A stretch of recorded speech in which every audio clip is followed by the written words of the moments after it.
Bible na be kire ye na nanom say omu papa anana omunim papa ansa Bible ne ye den eba wow eya a Christopher adwin ne say seb na papa no mo jimi to the stand say omunim papa ni bone na ye Bible ne be ba ye ne be kire o say oh we eye papa we ye bone eye da bi ye nim papa enim bone ye mfo obi yere ye nim ye wiade ye nim menye basabasa ye nim ansa Bible ne ye den eba ye nti mi nwa de papa bia eye foforo Kristo som de ye den e de ba ye ade papa Kristo som de ba ye ne nya asase so washa Kristo som de bre ye no Kristo som e ka kire ye se yan ye be ye Kristofo a enye ha ne ye tena bre na mbom be bia ye tena bre no ye de Bible ne ba ye den be prove nti mi di kai quotation bi our Safania chapter 1 verses number 1 or say shameless nation come to your senses anytime be on mind be you get out from your senses no mind na you busy basa no be bisa me say enti Bible ana Christo sum na say yenga bi before yem free your senses mu ana me say ai me ko tu a kire wo enra me bra ka say enye Christo sum na say your mind no na mbom yem panifo no ena omo ye wicked yem panifo no na say bi omo ntoto o mind ni eye Bible no na omo chance eye Christo sum ena omo chance say o mind no mutim no say omo be yem panifo a in the name of Christianity nsama Bible aka to omo trimunti eno nti omo ntimi hwe o mind den omo ntimi hwe o mind ni asasi so o mind bi anu a ye de Christo sum ena ekekere ye endura misi so mekan o mind bi abekoyi a eye nioma ba ko mienu miensa engineering scientists ye fa ne sen technicians any agriculturing Christianity kura go against scientists we ye Christoni wa wunim say eye no kure Christianity it go against scientists say science ni bi ba na o kire kwan am nsuo fa so to na o kire say eye vapor ye fa ne say ewia no bo a ebekọ soro a ebekọ say he is speaking against God inti Bible no mo de ba no o mo ma ye limit of thinking o mo ma ye be bia ye nwindu wodwi tra wo pe na ye to udin say we ye bonsam eno ne ye nhwe ade bi o 1 Corinthians chapter 4 ene da mo mfa nche me say P black odi juma bi wo be bi nti wantumi anya den amba okay mo kwaso a mo hwe na mo ntie sanse ne fiduam ha ebe yehu eno ade na ye prapra kwan mu ena dwumadie no ye kɔ ne mpompon so no ankasa enti P black antumi amba enti mu hu se ensesan bi aba mo mfa nche yen ene wantumi amba one Abraham be Moshe ekodi omukɔ ba bi nti o wantumi amba enti ene Yehuda nkwa na okenkan na o kire mu nti monya abotrema me kan na ma ye den ma kire mu enti Christianity ama nipa ya adwen entimi nkoyie empanifo no mu di yenim no enra me kan asem bi wo se Dr. Baumia o ye nkramwoni so se odi krambosom be ye adwuma pa nkombe hwe o man ni yi but on fa krambosom papa ne nye den emfa nye adwuma because nkrambosom aka kire ne se owo baby kwa ye frɛ ho heaven na ni da so ye hemfa ye heaven the same thing happened to Nanado but se wo man nim na nioma bi nkoso na wo beka hwe dia Bible beka kire wo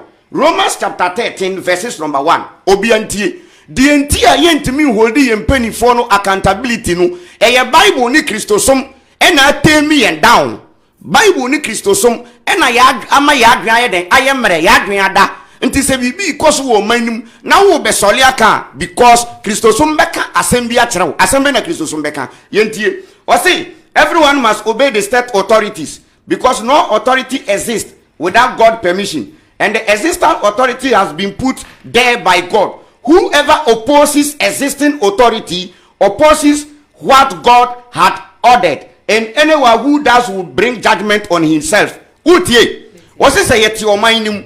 Na mpenifo na ye yi omu so mumbu o man no. Omu ye bibi ne nkoyi a menkasa because eye nyankopon na yi omu de atena de so. Nti so omu bu o man no omu bu ni ya. Wo kasa tia nyankopon.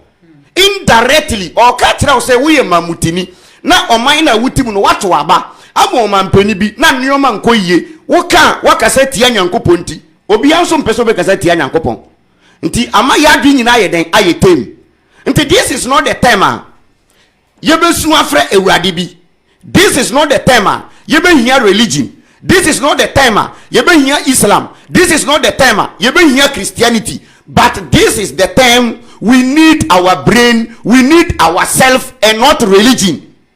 Because those who leading the nation, they are religious people. It is almost the religion munsem, Christianity munsem, any Bible munsem ye juman kenye enunye. It indra me brana can say ye wo Christosum papa ewo Bible mu. I dare him yesterday, he couldn't prove me the true Christianity. Ye DH ebe Christianity ye DH ye ho beto yen. Now this is the calling of common sense family. Common sense family yen ye say oman na yetimo no enuma nkoyie enti ye pani ye die enti sabi say ya bosonsomfo na behwe oman na ye ho beto ya common sense family ye ni problem. Say ye nkrambofo na behwe oman no na ye ho atoya de aye hwehwa no. Say ya kristofo ene behwe oman no na ye ho atoya de aye den ye hwehwa no. Enti so mu wo kristosom papa bi eno ena ye di echi na ye ho beto ya ye ni omu ni asem omumfa kristosom papa no nye den embra. Point number 2. And do make it point to say Christianity and the unity aba. And ando me man ti asese sesi aye 45,000 domination of Christianity. Nti sesi mi shedan hu Christosom papa o ka ho asem. Say Orthodox, say charismatic, say Pentecost, me say Anglican, say Presby. Me ntimi hu Christosom papa o ye den. Oka. Yen hwe ade bi wo ha. De nti a ama Christosom aye the biggest problem. A Christopher na mo frem ho a Christopher kura mo kura mu ntimi unite no eno ne Ephesians chapter 4 verses number 5 menkan Ephesians 4:5 or say there is one Lord, one faith, one baptism. There is one Lord, one faith, one baptism. Now or say ewurade baako gidie baako ena asubon so baako. Me pesa mi bisa se ewurade no de wo he Church of Christ for de no ana Pentecost for de no SDA for de no ana Roman for de no Anglican for de no ana Presby for de no gidie baako no Church of Christ for de no Presby for de no enti se mo na mo fra mo ho nyame nipa mo kire se religion ye baako no mo no mu ntimi nye baako how can you organize people? Because mu nkasa mu kura mu ache 45,000 mu na nkasa mu ache enti e baya den e na obi on tibi hwe ni fie ahwe obi fie enti nde o si asubo baako e bi obe kire sa asubo kro no se ewurade baako obe kire ewurade kro no gidie baako obe kire gidie kro no me se Bible na ma ya adwen sei enti mi nye adwuma yen hwe ade bi wo Proverbs chapter 17 verses number 16. This is not the time we need to call upon any religion. No religion can solve the problem of black people. Your slave master will never solve your problem for you. Your slave master on solve problem now. Your slave master mbom ne creative problem de mau. And on slave master no onim se mbre bi beba wani bebie. And o tworo hye wo book no se bompai ma watamfo. Because onim se time will come wani bebie na won se ono no slave master no oye wo enemy. And what you say, pray for your enemies. And only Proverbs chapter 17, verses number 16. Proverbs 17, 16. Me pacho, monya butrema me wana menkai. Verse 16. Or say it does a fool no good to spend money on education because he has no common sense. Because he has no common sense. Because he has no common sense. Me catch the God for say in the name of religion amasa be yenga bibifo no ya lose common sense because the natural resources now obo ade sha asase mu no religion we don't know how to use the natural resources. Ye gold in the name of religion abrofa befa, ye diamond in the name of religion omo de call, ye lithium in the name of religion omo ba bef edeko adenti onu no buroni na ode Bible no de bre wo no slave master na ode Bible ne bre wo no ye wo other books obetimi a translate dia brew book a ye translate a ye betimi dia ye ka book a ye translate a ye betimi dia ye ship book a ye translate a ye betimi dia ye aeroplane adenti na wan fe no ambrew e na wo Ghana ni Kristo ni so you can't live without car, you can't live without technology. Enti dia ye kyene se enye mpaibo bi enye religion bi enye Kristo sum bi enye nkrambo sum bi na ye de ho to so a ye no ye ho beto yen, because the calling of Christianity, this is the calling of Christianity. A Christofo mudi Jesus echino enya asasi na Jesus de share mobo. Kristo ni bia nim say we are following Jesus to heaven. Ena yen yesi dabi heaven bia ni bebia. Yen hwa de eno ni Matthew chapter 19 verses number 16.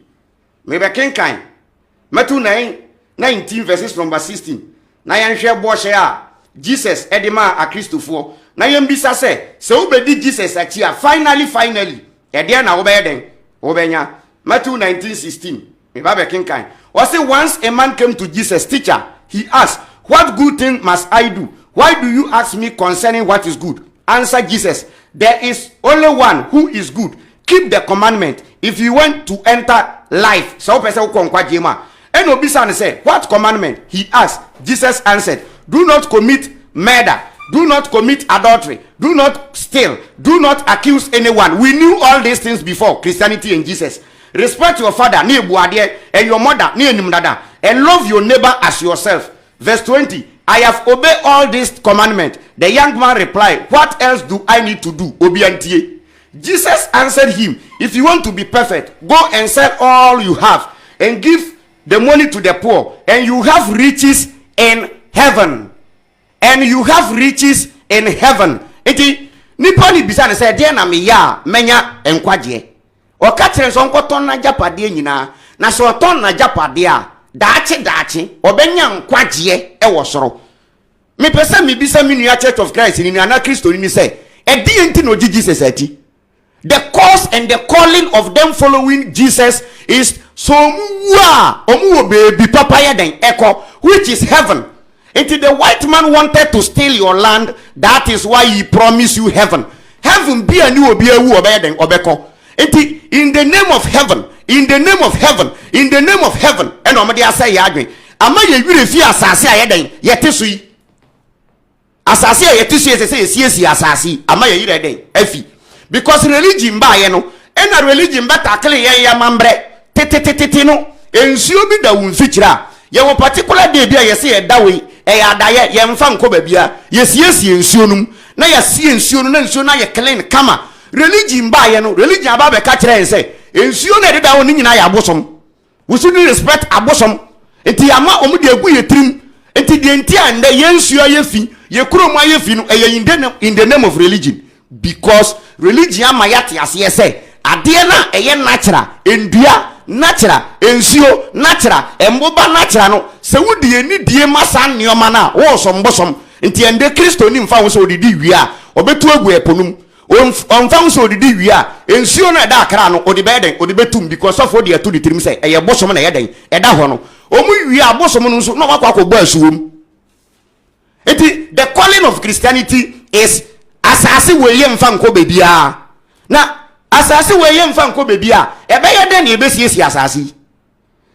Because Hebrews chapter 11 verses number 13 mamen kan na ye na tie won say adwuma na ye no e ya adwene ho adwuma na ye den ye me si religion abese bibini adwen Kristosum abese bibini adwen Kristosum ntiama bibini adwen enkoye bibini adwen da heaven ye wu a ye beko heaven ye wu a heaven ye beko nti Kristo ni bia de da ni tirimu say mo mbobra obobra sen a da chi owu a obeye den obeko heaven. Hebrews chapter 11 verses number 13 was it was in faith that person died, they did not receive the things God promised, but from a long way of they saw them and welcomed them and admitted them that they were foreigners and refugees on this earth.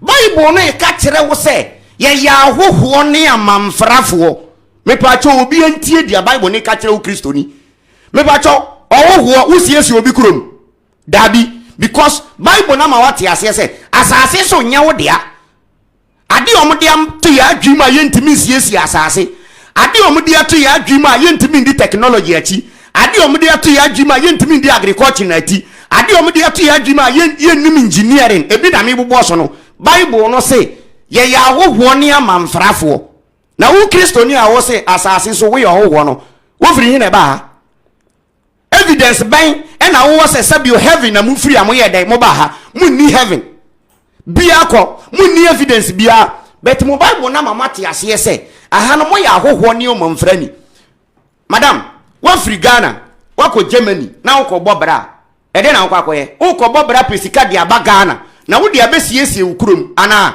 it is obi ka kira wo se bebia wo te no enye wo fie na wo yo hoho a automatically nipa ne ka kira wo se indirectly bebia wo te yenye den yensiesie ho nti bible na se bebia wajapade wo no eho na wakoma nso ye den ewo nti akristo fo himfa ne majapade nyina ye den ewo soro nti boye mo adwen se no se ajapade wo soro de aha yensiesie ha enye den enye yie but broni si dabi mi mesiesie mi krom se heaven bi wo baby mpo ne ebekwa onu nu broni siesie ni krom ansa enti ndra me bra ne se na Germany na US omu yusu Christianity me pa cho Germany and US Christianity omu tugu ye nyenне because wo ko ha England wal esira wale so gay England fo agi atum America England ye fa ne say gay o ma ye den o ma agi atum eno so Christianity ne kire o mo so mo nyesa na so mo ne wo Kristo so mpapa omu na ewo Kristo so mpapa na wo kire se omu Kristo so mpapa na omu de akekere US a mepacho gayism ne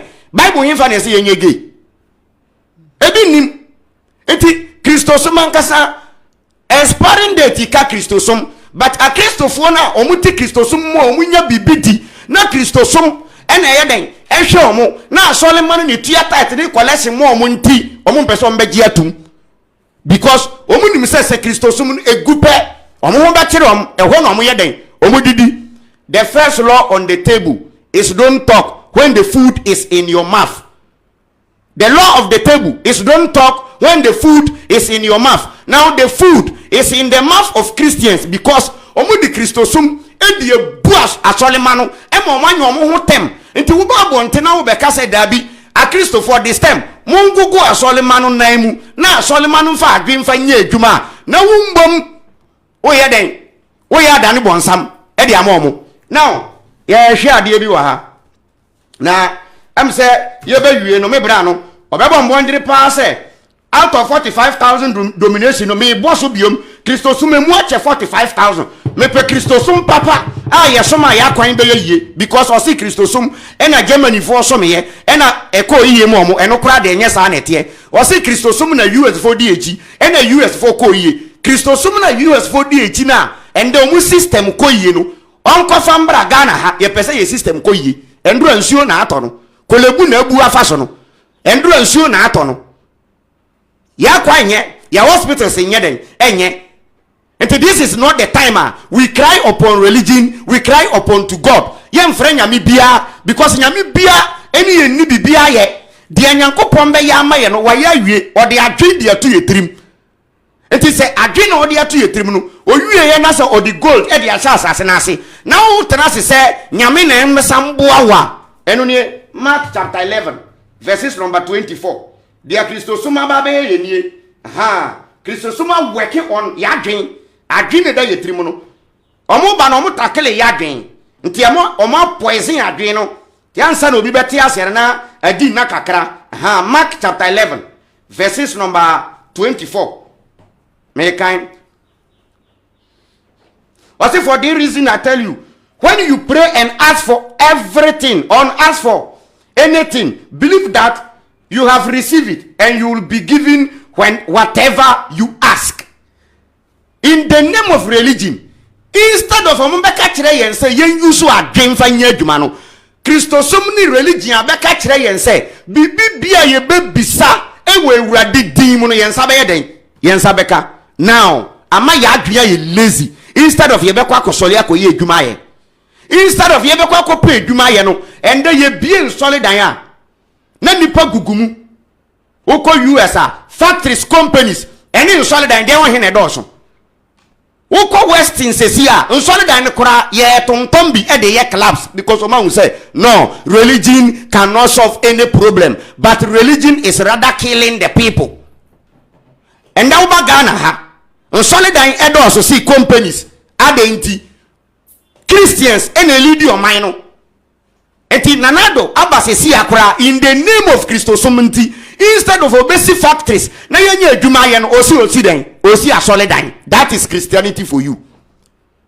That is Christianity for you because ye nyini no ye Christosom na no mo de ayeden omo de atete ya na ye de nyini nti ye nyini wi a e da ya adwum se so bi yale a ye mfa no kwa asole dan. Instead of yebesisi hospital no bi yale a ye de ne be kom no da Christosom si dabi yensi asole dan na yemfa nipa nya den emfa yale fo nkom na so obi yale a yemfra aso no mpanifo na ombo no so mpaye a gidie mpaye besa nipa ne yale enti me ka kira wo say in the name of Christianity people are dying, in the name of the Bible people are dying. Mamin ka asembi Ghana for ye ayibi efa no fix the country. Ghana ni a wo tie mi, we don't need to fix the country now. Okay, we need to fix the Bible, fix Christianity, and Christianity will fix the nation. So you fix the Bible now. Na Bible no fix Christianity. Christianity ebe fix the nation because a Christopher na mudi o man na nim no. Se mo de mo Bible no ne mo nyame no ye adwuma anka enye ye nie. Now me to challenge bia ma me bra no ha ansa me time na so. Matthew chapter 16 verses number 19. Jesus de o se o de asole bi de aba te answer na ye be free ha no em say challenges be ma to bebre e de ama no but menya huemu ba ko bia verse 19 na on kire me na ye hu dia Jesus de den e de ba ye no ana me time na so akakakra wa o see Matthew 16:19. Or say, I will give you the key of kingdom of heaven. Into the calling of Christianity, nyasa say so. Ya ki omu nyina adwen de akose soro. Into omu nsiesie say omu ka wona asase ya say. Ye to aso what you prohibit on earth will be prohibited in heaven, and whatever you permit on will be permitted in heaven. Then Jesus ordered this disciple. Jesus replied, okay, mamin caught up. Or say Simon Peter, you are the Messiah, the Son of the living God. Good for you, Simon, son of John, answered Jesus, for this is not to you from the human being, but it was given to you directly by the Father in heaven. Verses number 21. From that time, Jesus began to say plainly to this disciple, I must go down into Jerusalem. Until Jesus he catch Peter say, "Eye wo so ena me de asafo yi be den besi." Jesus catch Peter say, Peter, me de asafo yi be den besi wo so. Me asafo na Jesus edisi Peter so no. Me pese ye New Church of Christ ni. Oma Ghana fo nyina hu sa asafo kro no. Now I dare him not to come and tell us a Church of Christ, because it wasn't mentioned any Church of Christ. Bible na mbo Church of Christ din time Jesus odi asafo no edisi Peter so no. Wanka se wo so na me the Church of Christ here den edisi. I want to see the particular church. Jesus odisi Peter so. Sa particular church no ena mo se ye correct me si so bi omon ko fambra na ye ndi echi na oman ni nye den enye yie na nyina atimi aye den atimi aboa ye enti ade a Christianity ababa ye ni say Christianity are creating laziness in the mind, and a Christianity are creating fear and panic.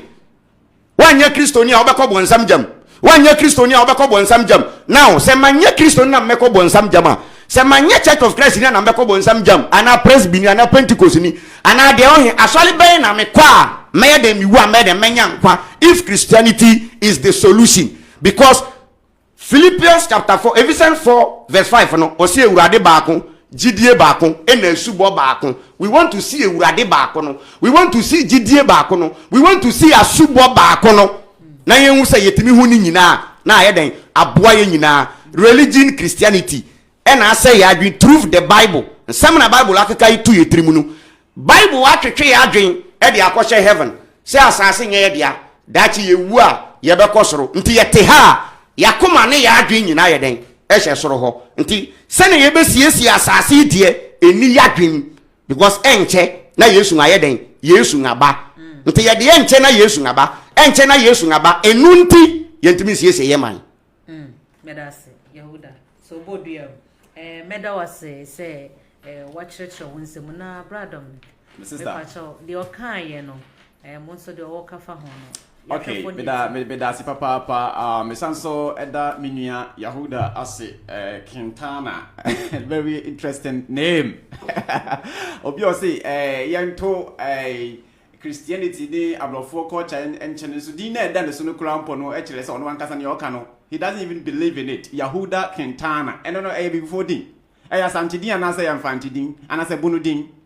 enti edikan no and some no yenu no e kan krampo they are not even living by it and I watch a very nice jacket no why fe papa santade no hwan no wo ye santade no ablofo no mo ye na ablofo no so nyoma ablofo ye na we enjoy Udin ada was so Yehuda. Yehuda is I think the din Quran the Majus. Yehuda Quintana. Anka woka sama at Africa culture no. Nanka wafa dimiti say bia mensa o de pejan. Anase bi o say tutu anasa kwabna si akwa na ehu say yes. Akra you campaign for African traditional religion anase African traditional culture. But dia did amusu nyina ya foreign names.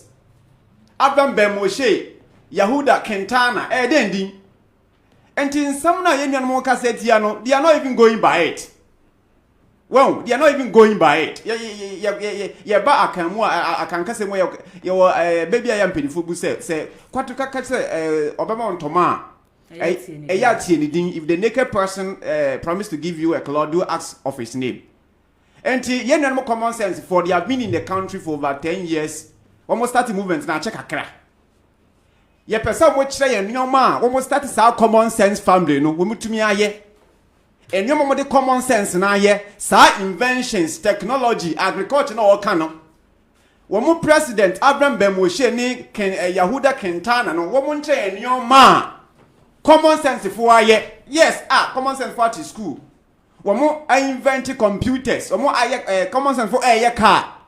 Then in pain say yes in for ya omo company for common sense no they are doing things into a Christopher in every Bible no tonche ni middle mwachi but they have nothing to show so called common sense dan and on why ya Ghana ha nti Christopher in anjai Christosom na me common sense echi and to some no kan nyina no me obi a wadwe the from our dwe nyoma ho yie we are very logical no who say some kan nyina ya trosem just hatred for the white like Okasama, like who brony grandpa also be the bono no kuno. Hatred for the white, anti-white propaganda. And what minya? You people should come out with a very logical argument. Common sense on Mokasa for Nankasa, they are not even making use of that common sense, no. Common sense now, Mokasa say you use common sense, no. Then some can no, common sense. Now, let me also give you some challenge. Then some can no better stage in my basso.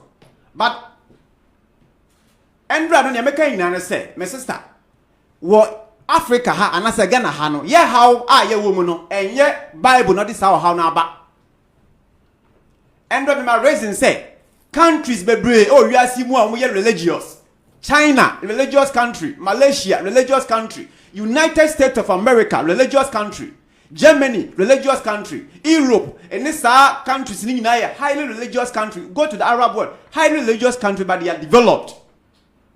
They are highly developed. And to say countries be more religious. Now, upon all this being religious, they are able to develop. But then we can never blame Christianity. And as I really say, and I'm not gonna for you to be to pong. Oh, you should common sense, There's the common sense. So Bible now or maybe to be to pong. Then countries are use Bible. No countries they all high Christian population. I think that those countries need to pong. The common sense must work here. Common sense in Yajuma, meaning Yehuda. The common sense of let it work here. If not, why not? And then I'm trying to say a young kasa before subain and I might before yen tumpong. And your Bible, your Bible in the Ghana ha. Lay your subain away when yan sa na beye. Na yanshe Andre Sutoye. Shakra, Kumase, most of the places in Ghana flooded. And if a Mimi Yahuda may challenge and say, on Chemi quotation, your Bible, where say, ahemfo entwetwe nsase ema nimpa bebi o se nsufa yen tonton asase no ema nimpa no nsi dan ewo ho on kira me quotation ewo Bible ma kira say obi yo kristoni yes Bible say yen sisi dan ensisi waterway mu na ensuto a ensu no enflade on ma me quotation bi ewo Bible mu kira saa on before betumi aka say yes Christians na ma ye ho akire yen ewo Ghana ha Bible eno kira obi say o si dan on kosi no waterway Bible na kira ahemfo say yen twetwe nsase enton Bible and I say obi head of the forestry commission on fence man ebusuafo ana many Yahuda let's make use of that common sense no afi yenhwe galamsey no look at all the rivers bodies nsuo da Ghana ha ina river pra go to Chifupra so and Cobra eni nsuo akese ho ina Ghana fo enibri bone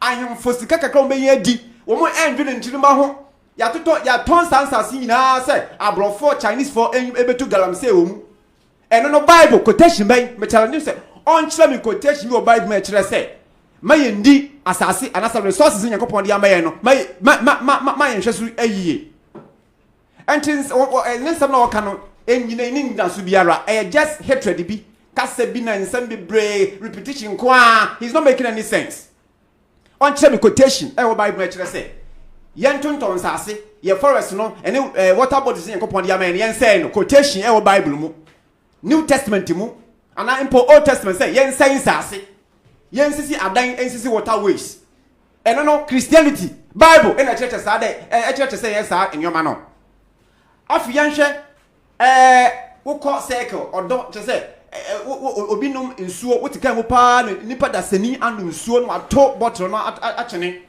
on kire me quotation bi Bible mu a kire say wonum nsuo wia to rubber no echene anyhow quotation by na Bible na kire say onipa yasa Bible no ekasetiafi man quotation no inti be challenge ni say on kire me quotation bi Bible ma kire say me ye huni ewo abrabo mu anase ewo wiase mu because ye kwa heaven ti me ye huni ye kwa heaven ti ensisi adan ensisi waterways ye kwa heaven ti ahemfo entonton sase yen say all the water bodies na yen so nyina ensay na Ghana form baba ye mama ye be wo mu nyina no wo ba Ghana ha wo mu ewu because you say all the resources quotation be na Bible na kire say yes wow ene abrofo edwin kwan amotu ombetu mpon omo edwin nyoma ho no wo ba Ghana ha den e ma eye wo Ghana ha endro aye be nonom ye benye etuo akase almost every herbal this year wo Ghana bia ye endro e fa sex ho endro be nom e ma osisi ma ye den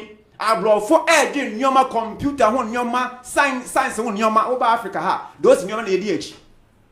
If you look at our footballers Chebronia abrofo footballers most of them are millionaires but obibinies kakakra na niti why na rasta bi na we twa three bi atumu na emba sem na insanom na nyoma ya blabo enye suban is not Christianity enye Bible na this nyoma na idan aba inti Bible we Ghana ina ye di Bible na ehye no na yanse suban ya sa de beye. It is about our attitude. We need to repent. We need to change our attitude. And Christianity. Abrofo no Bible ye kan wo Ghana ha no sana abrofo no wo kan. Wo call United States of America, wo call the state of Texas, Church of Christ. Dominant e wo ho. They are developed. The Bible no wo kan wo ho. Eno na ye nso aye wo Ghana ha ye kan. They are developed. Bible ni baby en wo kire say. Ye mboni pepo. Bible ni baby en wo kire say. Ye nya ni mboni e wo oman mu. Bible no is not the cause of our problem.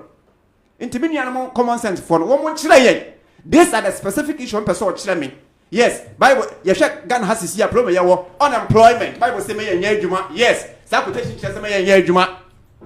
Ye sha a high rate of HIV/AIDS, sexual transmitted disease. Bible say ye move your mind.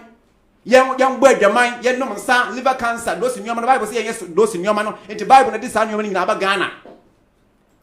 Endra dan suma ho baby obi ko wia mami bi pa onam an Robert e ko gine back Bible say you ade then you are making point but once am kan na won't enchire Bible quotation bi a kire say yembo abrabobone e wo man mu yen ko ye say mo enipa mfa nsa enye adwuma enti me obi a wutia mi a wadwin defom we are very logical. I don't say in somewhere you have common sense for from Abraham Bemosheni Yahuda Quintana Mukain Nano and Fasubi anymore. Some Yan Sebi common sense or more campaign for they are not using the common sense. A mere hatred, propaganda.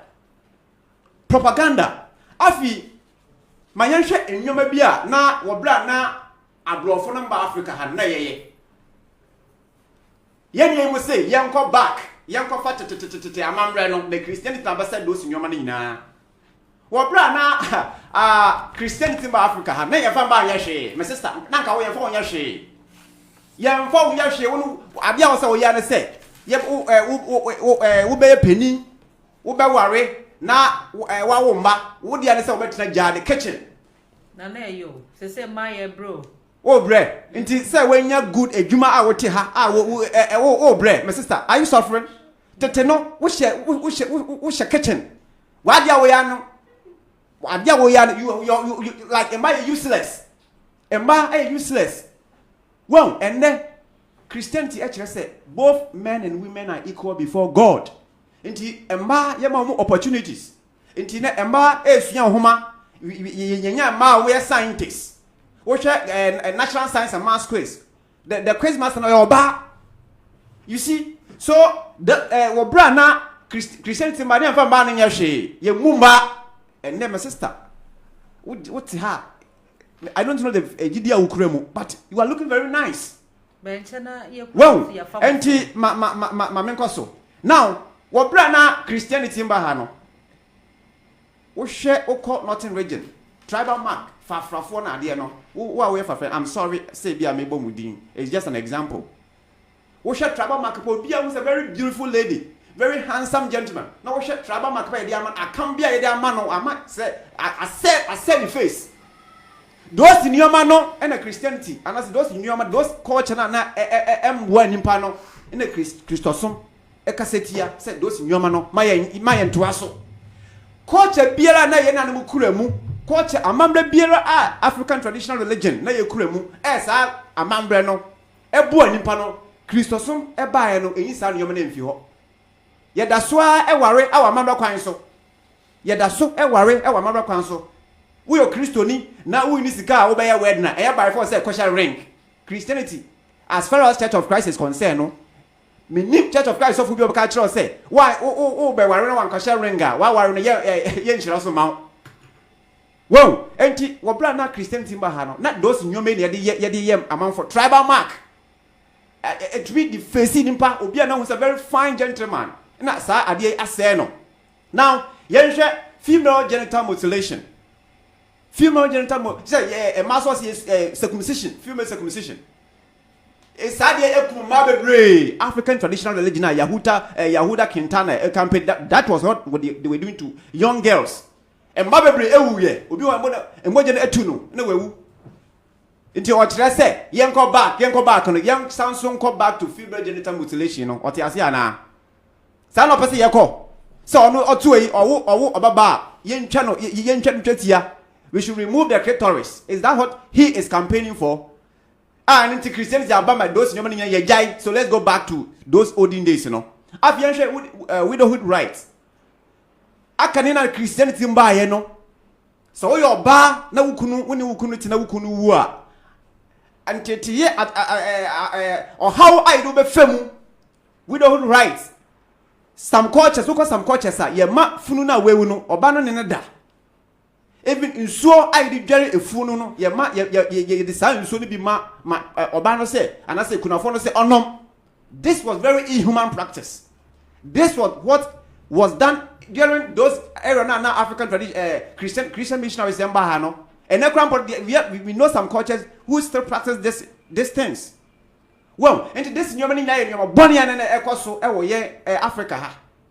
Those in nyomani Christianity aba say be yi those nyomani fi ho. Ade pepe bi eni ho a na ye na mo ya Christos ma be those nyomani fi ho kwan efa so chia. Mema wa ache, mema wa ha, mema wa adwi eda so echia sa nchia no.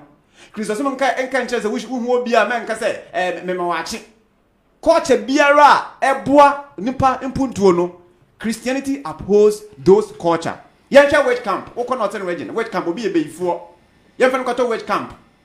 And then Yahuda Quintana person kyerɛ sɛ ye saa de no enko so ana sɛ obi a Nyankopɔn ayɛ na dom a wenyini na kyerɛ ɔyɛ beyifo ɔyɛ beyifo because why too old in a Nakoto witch camp. Many I think about 2 years 3 years yes shima maybe I was not region because he was accused of being a witch.